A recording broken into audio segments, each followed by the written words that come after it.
কর্মসূচি ও আলোচনা সভায় উপস্থিত আছেন সম্মানিত সভাপতি জাকির হোসেন খোকা স্যার, যার নেতৃত্ব সাহসিকতা আজকের এই বাস্তব রূপ দিয়েছে। আমাদের মাঝে আরো উপস্থিত আছেন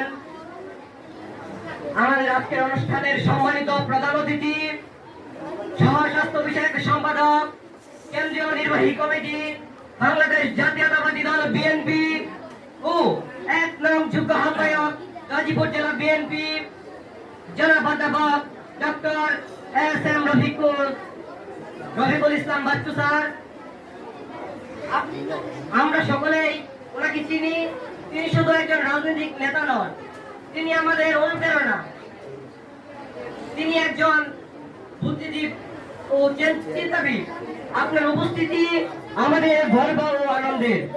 আমাদের মাঝে উপস্থিত আছেন বিশেষ অতিথি, প্রধান আলোচক, বিশেষ আলোচক ও বাংলাদেশ জাতীয়তাবাদী দল বিএনপির রাজনৈতিক নেতৃবৃন্দ। আমাদের মাঝে উপস্থিত আছেন আমার অত্যন্ত শ্রদ্ধাভাজন অত্র প্রতিষ্ঠানের সুপার হুজুর, যার দিক নির্দেশনায়